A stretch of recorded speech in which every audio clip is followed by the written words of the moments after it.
छात्र, आज हम करंट अफेयर्स की कैसे तैयारी करें इस पर हम विस्तृत चर्चा करेंगे। बिहार लोक सेवा आयोग के द्वारा लिए जाने वाले प्रारंभिक परीक्षा के लिए और बहुत हद तक मुख्य परीक्षा के लिए करंट अफेयर्स महत्वपूर्ण भूमिका निभाता है। अगर आप 56 से 59वीं तक से लेकर के 65वीं तक के परीक्षा के ट्रेंड को देखेंगे तो 56 से 59 से लेकर के 63 तक 30 प्रश्न करंट अफेयर से आते रहे हैं, जिसमें राष्ट्रीय और अंतर्राष्ट्रीय दोनों क्षेत्र से प्रश्न आते रहे हैं।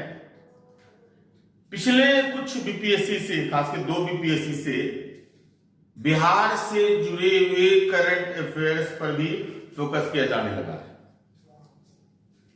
इससे पहले 30 करंट अफेयर्स लगातार 2-3 बार से आ रहा था और पिछले 2 बार से 5-7 बिहार करंट अफेयर्स से जुड़ी हुई प्रश्न भी आने लगे। तो कहा यह जा सकता है कि करंट अफेयर्स की तैयारी के बिना, संपूर्ण तैयारी के बिना प्रारंभिक परीक्षा पास करना मुश्किल है। और दूसरा, मुख्य परीक्षा में जो राष्ट्रीय अंतर्राष्ट्रीय समसामयिक का जो भाग है उसमें भी यह अहम भूमिका निभाता है। अगर 56 से 59 और 65 तक हुए करंट अफेयर्स के प्रश्नों की प्रकृति को अगर हम देखेंगे तो अधिकतर प्रश्न वनडे एग्जाम की प्रकृति की ही तरह होते हैं।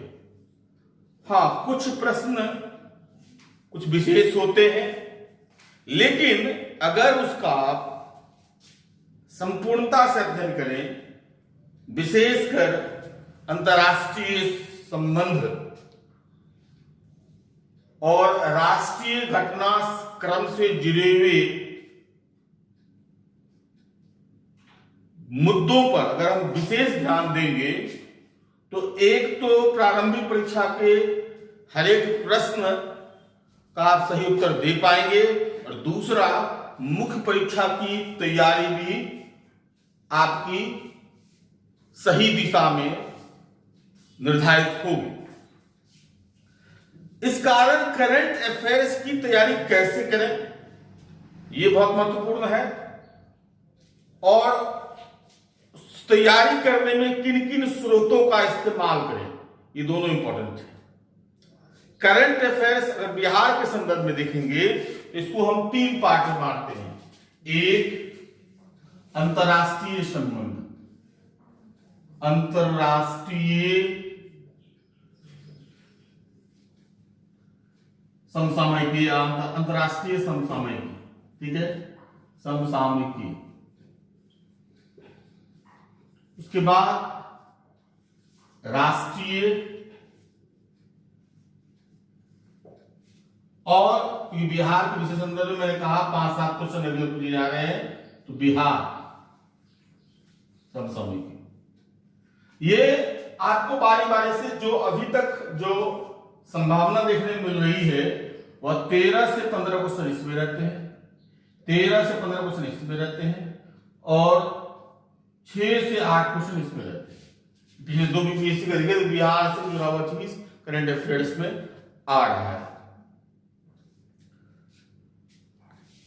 अब हम इसका विश्लेषण करेंगे, इसमें क्या क्या चीज पढ़ा जाए और कैसे कैसे पढ़ा जाए उस पर हम ध्यान देंगे। तो पहले हम अंतर्राष्ट्रीय समसामयिकी के संदर्भ में देखेंगे तो क्या क्या महत्वपूर्ण टॉपिक को, अगर हम किसी मैगजीन को उठाते हैं या दैनिक समाचार पत्र को उठाते हैं, आपका स्रोत दैनिक समाचार पत्र हो सकता है जिसका आप निरंतर अभ्यास करेंगे, और कोई एक प्रमाणित मैगजीन का अभ्यास करें, उससे भी फायदा होगा। इसके अलावा कुछ ऐप भी हैं जिसमें करंट अफेयर्स के प्रश्न होते हैं उत्तर सहित, लेकिन उन ऐप में इतनी वैरायटी है, इतना कंजक्शन है, यह निर्धारित कर पाना मुश्किल है कि आप कौन सा किस ऐप से पढ़ करके आप अपने करंट अफेयर्स को संपूर्णता से पूरा कर सके। तो ऐप के अलावा ऐप से बेहतर यह है कि आप एक तो प्रमाणित मैगजीन को देखें और दैनिक समाचार पत्र का रेगुलर अध्ययन करें। मैं बताऊंगा दैनिक समाचार पत्र को कैसे पढ़ेंगे और कैसे उसका अध्ययन हम करेंगे। इसके अलावा विजन सिविल सर्विस सेंटर के द्वारा लॉकडाउन में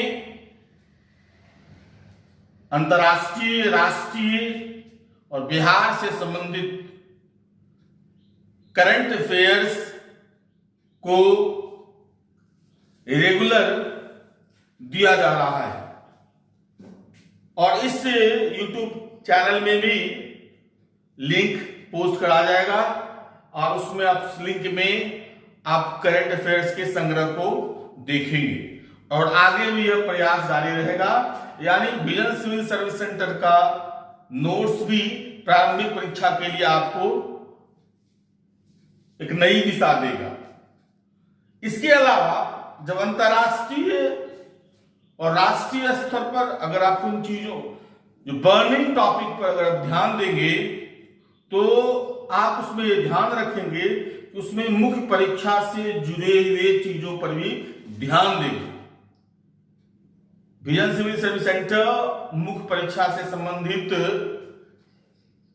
सामग्री भी लिंक के माध्यम से छात्रों को इस लॉकडाउन में उपलब्ध करवाए, लेकिन आप अपनी सही दिशा कैसे लें, इस पर ज्यादा जोर देना है। तो अंतरराष्ट्रीय संदर्भ में अगर हम देखेंगे तो किन किन टॉपिक को आपको चूज करना है। तो पहला अंतरराष्ट्रीय संबंध में देखेंगे तो पहला जो टॉपिक है वह आप सम्मेलन, यानी वैश्विक स्तर पर जो सम्मेलन हुए, जो अंतरराष्ट्रीय संगठन है, अंतरराष्ट्रीय संगठन के सम्मेलन, यूएनओ का सम्मेलन, नाम का सम्मेलन, ब्रिक्स का सम्मेलन, इस्लामिक देशों का सम्मेलन, WTO का सम्मेलन, पर्यावरण से जुड़े सम्मेलन, यानी जो सम्मेलन है वो कहां हुए और कहां आगे अगला कहां होगा, इसके मुख्य अतिथि कौन थे या इसकी अध्यक्षता किसने की, और इस सम्मेलन का थीम क्या। और इसमें आप एक और चीज जोड़ेंगे, अगर भारत का पार्टिसिपेशन हुआ तो भारत की तरफ से इस सम्मेलन में कौन भाग लेने आए, और अगर वो सम्मेलन राष्ट्रीय और अंतरराष्ट्रीय घटनाक्रम के संदर्भ में काफी महत्वपूर्ण रहा तो उस सम्मेलन की उपलब्धियां और भारत का उसमें क्या प्रस्ताव आया उसका भी आप संग्रह कर लेंगे, जो कि आगे चल के आपको मुख्य परीक्षा में भी काम आएगा। तो पहला टॉपिक है अंतरराष्ट्रीय सम्मेलन से जुड़ा ही आप अगर आप देखेंगे तो अंतरराष्ट्रीय संगठन, अंतरराष्ट्रीय संगठन, अब ये बहुत महत्वपूर्ण है। सम्मेलन जो संगठन का हो रहा है तो ये इस संगठन की पृष्ठभूमि को देखेंगे। कब एस्टैब्लिश हुआ, हेडक्वार्टर कहां है, इसके कितने सदस्य हैं, नए सदस्य कौन बने। लेकिन सबसे इंपॉर्टेंट ये मुख्य परीक्षा के लिए है। मुख्य परीक्षा के लिए कैसे है इंपॉर्टेंट, तो अगर आप देखेंगे जैसे न्यू डेवलपमेंट बैंक हुआ, ब्रिक्स के तहत एपेक हुआ, एशिया पैसिफिक रीजन हुआ, क्वाड हुआ, बहुत सारे जो संगठन, अंतरराष्ट्रीय संगठन, आईएमएफ, वर्ल्ड बैंक, इन संगठनों की क्या भूमिका है। जैसे UNDP, United Nations Development Programme, अब इसके द्वारा बहुत सारा चीज, मतलब इनके द्वारा जो चर्चाएं की जाती है, तो मुख्य परीक्षा में उसके लिए सामग्री ये होगी। क्योंकि अंतरराष्ट्रीय संबंध की जब हम बात करेंगे, तो अंतरराष्ट्रीय संबंध अगर हम बात करेंगे जैसे भारत ईरान संबंध, तो सिर्फ भारत ईरान संबंध को नहीं देखेंगे, भारत इस्लामिक देशों से जोड़ देंगे, भारत मिडिल ईस्ट से जोड़ देंगे, फिर सेंट्रल एशिया को जोड़ देंगे। जब सेंट्रल एशिया को जोड़ेंगे तो वहां एससीओ को जोड़ेंगे, फिर हम रसिया को जोड़ेंगे। उसी तरह क्वाड होगा, तो क्वाड में हम इंडिया, ऑस्ट्रेलिया, जापान, अमेरिका तक ही सीमित नहीं होंगे, क्योंकि क्वाड का प्रभाव एशिया पैसिफिक क्षेत्र में क्या हो सकता है, चीन को यह कैसे संतुलित कर सकता है, तो उससे जुड़े हुए संगठन पे को हम देखेंगे, एशियान को देखेंगे। उसी तरह ब्रिक्स संगठन हुआ, या बिम्स्टेक संगठन हुआ, या सार्क हुआ, तो सार्क बिम्स्टेक का कैसे प्रतिस्थापन कर सकता है, उसमें क्या क्या नई चीजें हुई है, वो आप वहीं पे उसका तथ्यात्मक रूप से आप सामग्री को कलेक्ट कर लेंगे, जो आगे जाकर के आपको मुख्य परीक्षा में काम आएगा। क्योंकि मुख्य परीक्षा का जो उत्तर, जो प्रश्न होता है, वो बहुआयामी होता है। अगर आप गौर करेंगे प्रश्नों को, तो भारत चीन संबंध की जब बात करेंगे, तो वह सिर्फ भारत चीन तक सीमित नहीं है। भारत चीन से भारत ईरान का क्या होगा, भारत अमेरिका का क्या होगा, भारत पाकिस्तान का क्या होगा, भारत अफगानिस्तान का क्या होगा, यानी ये आपको बहुआयामी रूप से लिखना पड़ेगा।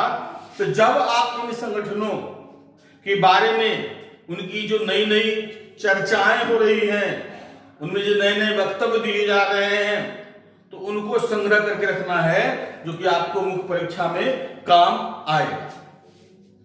तीसरा है विशेष नियुक्ति। विशेष नियुक्ति, विशेष नियुक्ति, अब इसको भी ध्यान रखिएगा। जैसे इस अंतरराष्ट्रीय संगठनों में के चेयरमैन कौन हुए, ये इसको देखना है। दूसरा आपको देखना होगा कि कई ऐसे देश हैं जो जहां पे महिलाओं की राष्ट्राध्यक्ष के रूप में नियुक्ति होती है, तो वो परीक्षा में पूछा जाता है। मतलब किसी विशेष में पहली बार किसी महिला की नियुक्ति हुई, तो आपको विशेष याद रखना पड़ेगा। किसी अंतरराष्ट्रीय संगठन में किसी विशेष महिला की नियुक्ति हुई, तो वो आपको याद रखना होगा। या और मैंने वैसे तो आपको ये भी याद रखना ही पड़ेगा, एक एक्शन करना ही पड़ेगा कि अंतरराष्ट्रीय संगठन अध्यक्ष कौन है, लेकिन अगर महिला है तो उस पर आपको विशेष फोकस करना होगा। तो विशेष नियुक्ति पर आप उस फोकस करेंगे। चौथा जो फोकस करेंगे, देखिए रैंकिंग। रैंकिंग जो है अलग अलग चीजों की रैंकिंग, जैसे ह्यूमन डेवलपमेंट इंडेक्स में भारत की क्या रैंकिंग है, लैंगिक सूचकांक में क्या रैंकिंग है, डेमोक्रेसी सूचकांक में क्या रैंकिंग है, स्वतंत्रता सूचकांक में क्या रैंकिंग है, श्रमिकों की दशा में क्या रैंकिंग है। ये अलग अलग जो है रैंकिंग जो है उसको आपको याद करना पड़ेगा। एक कि नंबर 1 कौन है, पहला। दूसरा, भारत का क्या पोजीशन है, भारत का कैसा पोजीशन है, वो आपको याद रखना पड़ेगा रैंकिंग का। तो ये रैंकिंग से जुड़े हुए प्रश्न आते हैं, उस पर विशेष ध्यान आपको देना पड़ेगा। पांचवा है पर्यावरण एवं जलवायु। पर्यावरण एवं जलवायु, पर्यावरण एवं जलवायु से जुड़े हुए मुद्दे, सम्मेलन, घटनाएं या आविष्कार, और उस पर आपको ध्यान देना पड़ेगा। जो वैश्विक स्तर पर हो रहा है, कुछ ऐसा हुआ तो आप उसको कलेक्ट करेंगे। छठा अगर आप देखेंगे तो विज्ञान प्रौद्योगिकी, विज्ञान प्रौद्योगिकी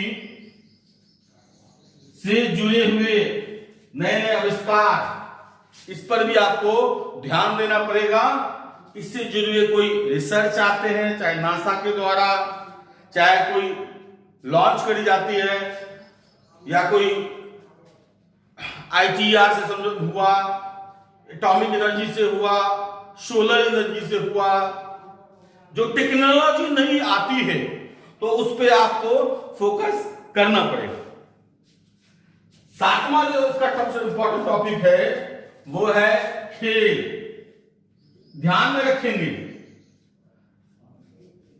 हम भारतीयों में क्रिकेट के प्रति फैसिनेशन ज्यादा है, लेकिन परीक्षा के दृष्टिकोण से क्रिकेट का महत्व नहीं है। परीक्षा के दृष्टिकोण से हॉकी, फुटबॉल, टेनिस ये महत्वपूर्ण है। परीक्षा के दृष्टिकोण से ओलंपिक, एशियाड, राष्ट्रमंडल खेल इंपॉर्टेंट है। यानी राष्ट्रमंडल खेल हुआ तो सबसे ज्यादा किसने पदक जीता, भारत ने कितने पदक जीता, भारत ने कितना स्वर्ण जीता। उसी तरह ओलंपिक में, उसी तरह एशियाड में कोई रिकॉर्ड बना भारत की तरफ से, तब उस पर ध्यान देना है। इसके अलावा जो मैंने कहा हॉकी, फुटबॉल, टेनिस, स्क्वैश और वैसे खेल जिसमें भारत परंपरागत रूप से नहीं था और अचानक कोई ऐसा खिलाड़ी जैसे जिम्नास्टिक में आ गया, तो स्क्वैश में कोई आ गया जसना चिनप्पा, तो अगर इस तरह के कोई खिलाड़ी, गोल्फ में अगर कोई ऐसा होता है, स्नूकर में, तो जो पारंपरिक रूप से भारत में चैंपियन न रहा हो और अचानक कुछ बड़ी उपलब्धि कर लिया है, तो उस चीजों को आपको ध्यान में रखना है खेल में। तो इसमें एक और चीज याद रखिएगा कि जो घटनाएं खेल हो चुकी है उसकी भी जानकारी चाहिए, और अंतरराष्ट्रीय स्तर पर जो खेल होने वाला है, यानी ओलंपिक कब होने वाला है, कहां होने वाला है, राष्ट्रमंडल खेल कहां होने वाला है, एशियाड कहां होने वाला है, तो उन चीजों पर भी आपको ध्यान, यानी हो चुका है उस पर भी ध्यान देना है, और होने वाला है उस पर भी आपको ध्यान देना है। इसके अलावा कोई विशेष कुछ घटनाक्रम होता है तो उससे भी जुड़े हुए प्रश्न आते हैं, लेकिन मुख्यतः आप अगर इन चीजों को देख लेंगे, सम्मेलन, अंतरराष्ट्रीय संगठन, विशेष नियुक्ति, रैंकिंग, पर्यावरण एवं जलवायु, विज्ञान प्रौद्योगिकी और खेल, यहां ध्यान में रखिएगा अंतरराष्ट्रीय सम्मेलन और अंतरराष्ट्रीय संगठन और रैंकिंग को अगर कोलैबोरेट कर लेंगे तो इससे मुख्य परीक्षा में भी आपको बहुत सारा चीज आएगा। इस सम्मेलन में क्या कहा गया, इस अंतरराष्ट्रीय संगठन का क्या उद्देश्य है अंतरराष्ट्रीय संबंध में, तो उस चीजों को, तो इस चीजों को आप जब भी इस चीज को पढ़ेंगे अंतरराष्ट्रीय सामग्री में, तो आप याद रखिएगा अंतरराष्ट्रीय संबंध को ध्यान में रख के पढ़ेंगे, अंतरराष्ट्रीय संबंध को ध्यान में रख के पढ़ेंगे, ये इस चीज पर ध्यान रखना है। और यह अंतरराष्ट्रीय संबंध भारत को कितना प्रभावित कर रहा है, याद रखिएगा मुख्य परीक्षा में जो भी अंतरराष्ट्रीय संबंध से जो प्रश्न होता है वो इंडिया स्पेसिफिक होता है, उसमें निश्चिततया 100% भारत का जुड़ाव होना है।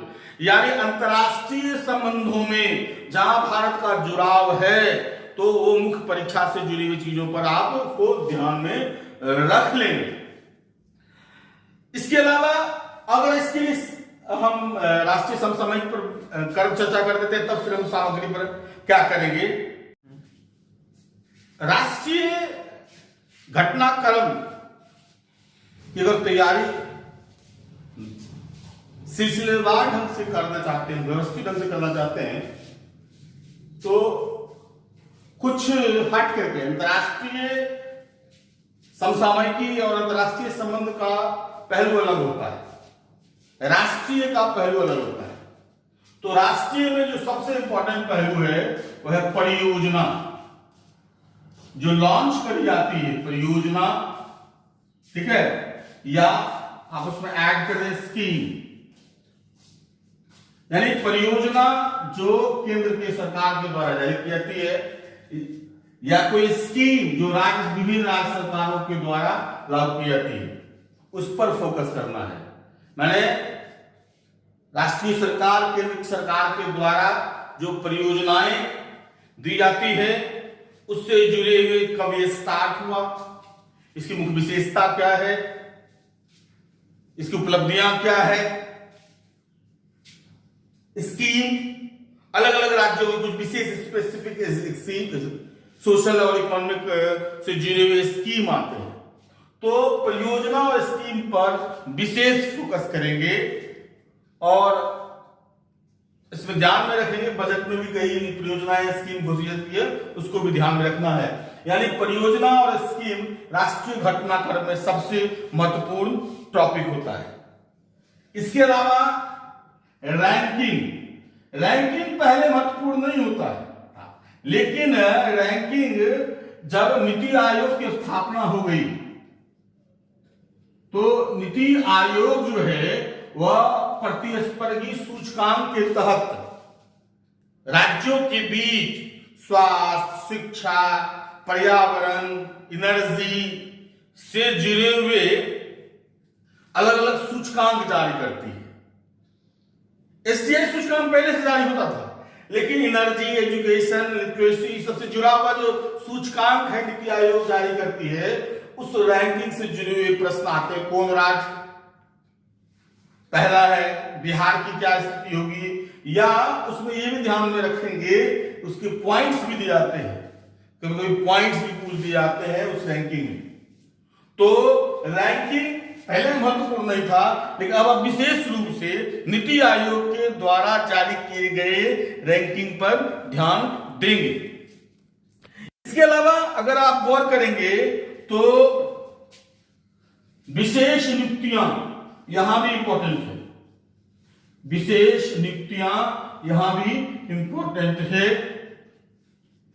जैसे राष्ट्रीय पिछड़ा वर्ग आयोग, अनुसूचित जनजाति आयोग, जनजाति आयोग, नीति आयोग, कैग, जो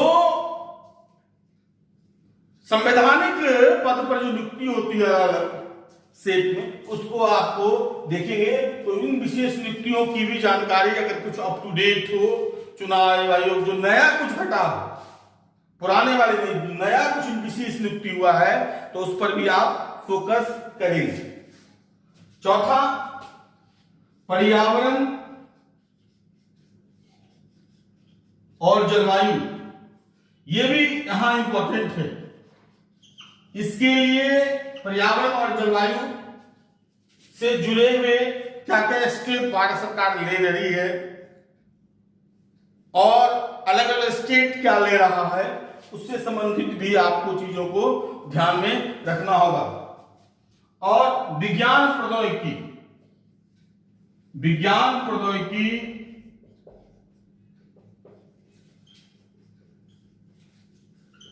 अब विज्ञान प्रौद्योगिकी में याद रखिएगा, विज्ञान प्रौद्योगिकी से जुड़े हुए अब जैसे स्पेस टेक्नोलॉजी में क्या क्या इनोवेशन हुआ, साइंस टेक्नोलॉजी में क्या क्या इनोवेशन हुआ, तो उसमें आप देखेंगे स्पेस या जो मिसाइल सिस्टम है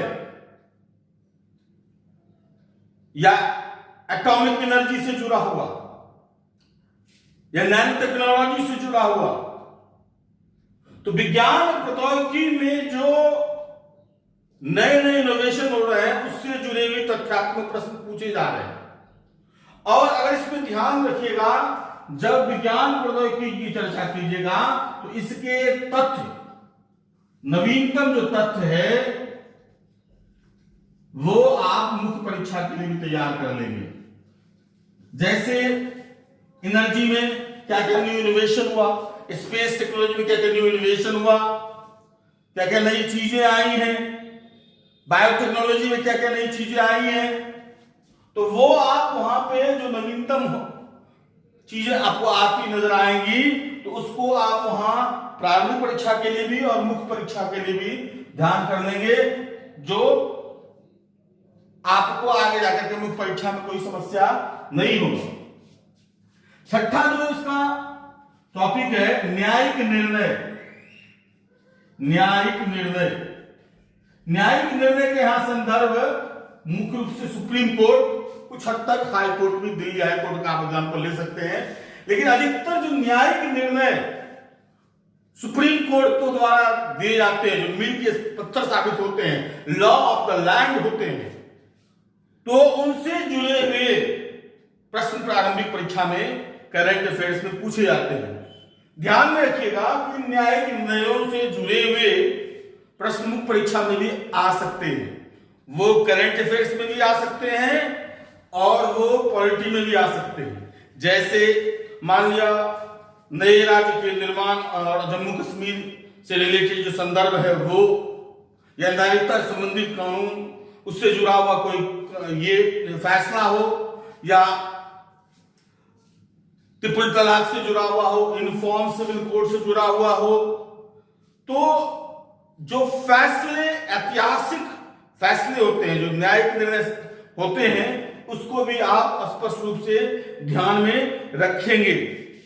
इसके अलावा अगर आप गौर करेंगे तो जो कुछ विशेष घटनाएं अगर यूनिक हो अलग अलग राज्यों में, तो वो भी आपको कलेक्ट कर करके रखना होगा राष्ट्रीय घटनाक्रम के संदर्भ में।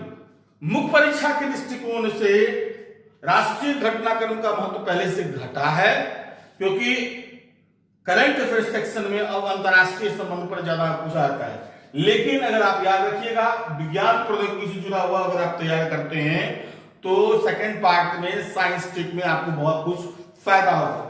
इन परियोजना और स्कीम को बढ़िया से पढ़ते हैं, सब गंभीरता से इसको देखेंगे, तो इकोनॉमिक्स पार्ट वाले में आपको बहुत फायदा होगा।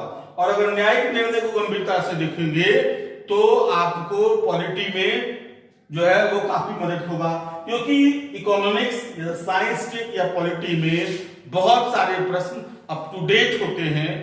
अगर आप इसको ध्यान में रखेंगे तो वो आपको वहां पे काम आएगा, या पर्यावरण और जलवायु से जुड़ी हुई चीज भी विज्ञान प्रौद्योगिकी में आपको काम आ सकता है। तो अगर करंट अफेयर सीधा न फैला हो, विज्ञान प्रौद्योगिकी मतलब साइंस टेक में, पॉलिटी में, इकोनॉमिक्स में आपको राष्ट्रीय घटनाक्रम से जुड़े हुए टॉपिक से फायदा हो सकता है, इसलिए उसको आप गंभीरता से देखेंगे। तीसरा जो पार्ट है वह है बिहार से जुड़ा हुआ। बिहार से जुड़ी हुई चीजों को अगर आप देखेंगे, 7-8 क्वेश्चन रेगुलर आ रहे हैं, तो बिहार में अगर आप गौर करेंगे तो पहला जो प्राथमिकता देंगे परियोजना और स्कीम पर, परियोजना प्लस स्कीम, ये इस पर आप विशेष फोकस करेंगे। बिहार सरकार की नई नई परियोजनाएं, स्कीम, उसके मुख्य प्रावधान क्या है, इस पर आप विशेष ध्यान देंगे। इसके अलावा कृषि से जुड़े हुए मुद्दे, क्योंकि बिहार एक कृषि प्रधान देश है, तो कृषि से जुड़े हुए मुद्दे जिसमें कुछ परिवर्तन हुआ है, कुछ चेंज हुआ है, उस पर आप ध्यान देंगे। इसके अलावा कोई यूनिक कुछ घटा अपने आप में पहला ज्ञान में, इस पर ध्यान देंगे। एक तो परियोजना प्लस स्कीम पर ध्यान देंगे, कृषि में जो कुछ तकनीकी परिवर्तन हुआ है, या उद्योग में कुछ तकनीकी पर कुछ नई घोषणाएं हुई है, नई घोषणा, उस पर ध्यान देंगे। उसमें आप देखिएगा या सम्मेलन जो बिहार में स्पेसिफिक होगा, बिहार में सेंट्रिक सम्मेलन, जो बिहार सेंट्रिक सम्मेलन होगा, चाहे राष्ट्रीय सम्मेलन या अंतरराष्ट्रीय सम्मेलन बिहार सेंट्रिक होगा, उस पर फोकस करेंगे। यानी 4 चीज देखना है, परियोजना और स्कीम पर ज्यादा फोकस करना है, कृषि उद्योग कुछ नहीं परिवर्तन हुआ वो, और कुछ यूनिक कुछ घटना घटा हुआ हो, अनोखा सा हो, उसको देखेंगे। और सम्मेलन, अगर बिहार में कोई सम्मेलन हुआ जो राष्ट्रीय महत्व का है, अंतरराष्ट्रीय महत्व का है, उस पर हम ध्यान देंगे। इसमें एक चीज और याद रखिएगा कि मुख्य परीक्षा के लिए परियोजना और स्कीम और कृषि और उद्योग जो परिवर्तन होगा वो कई बार आपको इकोनॉमिक्स में बहुत सारा बिहार से टच कर देता है, यानी एक पोर्शन वो बिहार से संदर्भ रख करके कहता है। तो अगर आप परियोजना, स्कीम और कृषि और उद्योग से जुड़े हुए परिवर्तन पर विशेष ध्यान देंगे तो आपको उससे फायदा हो सकता है। एक और अगर आप देख लेंगे 5वां टॉपिक आपदा से जुड़ा हुआ। बिहार क्योंकि आपदा का प्रदेश है तो आपदा से जुड़ा चीजों पर भी कुछ जो नई घटनाएं होती हैं, नया कुछ वर्कआउट होता है, उस पर भी आप देख लेंगे। मुख्य परीक्षा में भी कभी कभी एक आध क्वेश्चन ज्योग्राफी से होता है तो उस पर आप आपदा प्रबंधन से जुड़े तक अप टू डेट तथ्य को अगर उसमें जोड़ेंगे तो वो आपको बेहतर रिजल्ट देगा। अब है कि इन चीजों को राष्ट्रीय, अंतरराष्ट्रीय और बिहार को संपूर्णता से कैसे पढ़ेंगे। तो इसमें मेरी जो सलाह है, पहली जो सलाह है कि दैनिक समाचार पत्र कैसे पढ़ेंगे वो मैं बताने जा रहा हूं। दैनिक समाचार पत्र, दूसरा प्रमाणिक पत्रिका, और तीसरा आपके सहयोग के लिए हमने लॉकडाउन में कोशिश की है। पहले हमारे यहां से नोट्स बाहर एक्सपोर्ट नहीं होता था, सिर्फ और सिर्फ टेस्ट सीरीज पर हम ऑनलाइन देते थे या फेसबुक पर देते थे, जिसको पूरे भारत में सबको उपलब्ध हुआ करता था। लगभग यहाँ पे कई जगह से डिमांड होने के बावजूद भी यहाँ नोट्स बाहर एक्सपोर्ट नहीं किया जाता था। लेकिन लॉकडाउन की परिस्थिति को देखते हुए मुझे लगा कि अगर छात्र को इस समय मदद किया जाए जब उनके पास पढ़ने का साधन नहीं है, तो मेरे लिए ये एक छोटा सा योगदान इस लॉकडाउन में एक सहभागी के रूप में कि हमने इस लॉकडाउन में लोगों की क्या मदद की, तो एक सहभागी के रूप में हमारे बहुत सारे छात्र और मेरे द्वारा बहुत सारे काम सामाजिक कार्य किए जा रहे हैं। लेकिन मुझे लगा कि मेरा काम शिक्षा या ज्ञान का प्रसार करना है और उसमें मैं तन मन धन से लगा हुआ हूं। आप देख भी रहे होंगे कि हम फेसबुक पर लाइव होकर के, यूट्यूब पर और बहुत सारी चीजों को हम दे रहे हैं। तो हमने करंट अफेयर्स से जुड़े हुए प्रारंभिक परीक्षा और मुख्य परीक्षा से जुड़े हुए फैक्ट्स भी, नोट्स भी आपको देने का मैंने निर्णय लिया है, जो लिंक पर उपलब्ध होगा। आज जो जाएगा उसमें लिंक पे करें बिहार राष्ट्रीय अंतरराष्ट्रीय घटनाक्रम सहित बिहार के करंट अफेयर्स से जुड़ी हुई तथ्य आपको मिलेंगे और आगे मुख्य परीक्षा से जुड़े हुए तथ्यों को कैसे आप संग्रहित करेंगे, कैसे नोट्स बनाएंगे, उस पर भी हम चर्चा करेंगे। तो तीसरा आप स्रोत रख सकते हैं विजन सिविल सर्विस सेंटर का note, vision civil service centre का नोट्स जो उपलब्ध होगा आपको। अब दैनिक समाचार पत्र में क्या पढ़ना है, देखिए दैनिक समाचार पत्र में आप सबसे इंपॉर्टेंट मैं बता देता हूं, तो आप सीधा पीछे जाइए, स्पोर्ट्स में आइए, उसमें आप क्रिकेट छोड़ करके जितना भी कोई रिकॉर्ड्स या कुछ खेल से जुड़ी हुई उपलब्धियां हैं उसको कलेक्ट करें। सबसे लास्ट पेज में जो कई किसी बीच में भी है, कई लास्ट पेज में है, अंतरराष्ट्रीय घटनाक्रम से जुड़े हुए तथ्य, उसको कलेक्ट करें। तीसरा एक इकोनॉमिक्स पेज है, इकोनॉमिक पेज लोग देखते नहीं है, तो उससे जुड़े हुए कुछ जो घोषणाएं सरकार की हुई है या सम्मेलन का चर्चा है तो उसको आप कलेक्ट करें। और उसके बाद आर्टिकल पढ़ें, आर्टिकल पर विशेष ध्यान दें।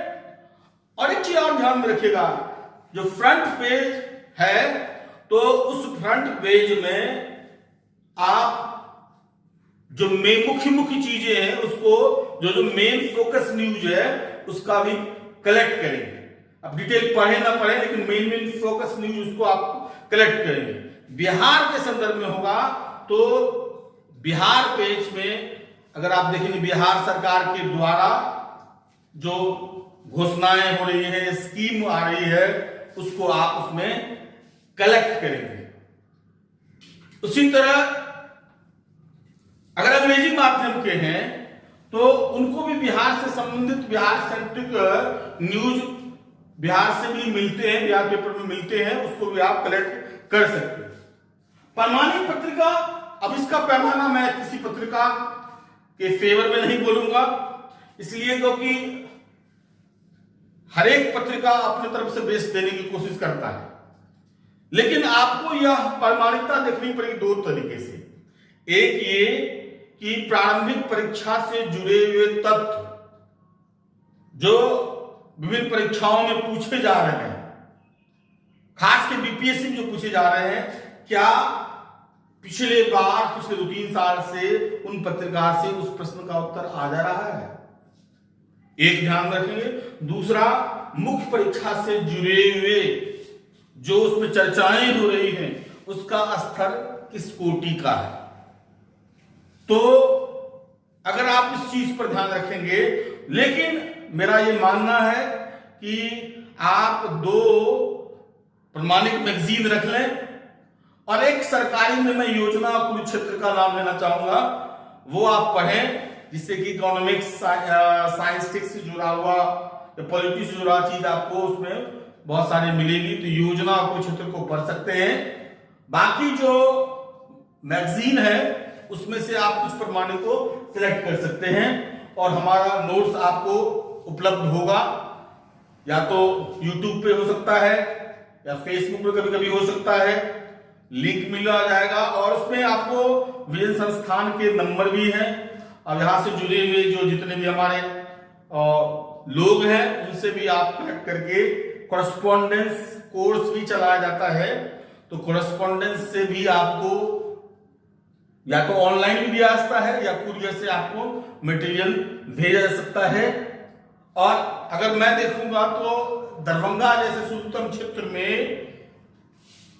इतनी बड़ी संख्या में प्रारंभिक परीक्षा में, मुख्य परीक्षा में फाइनल रिजल्ट आना, ये एक ऐतिहासिक इसलिए है क्योंकि यहां जितनी संख्या थी तो वो तो थी, बाहर से बहुत ज्यादा लोग यहां आके रहते भी हैं, और दूसरा कॉरेस्पॉन्डेंस से हमारे यहाँ बहुत लोग जुड़े हुए हैं अलग अलग राज्यों से, यहाँ तक दिल्ली से भी बहुत छात्र, पटना से बहुत छात्र कॉरेस्पॉन्डेंस जुड़े हुए हैं, और हम उनकी मदद करते हैं जितना संभव हो सके और एक नई दिशा देने की कोशिश करते हैं। धन्यवाद।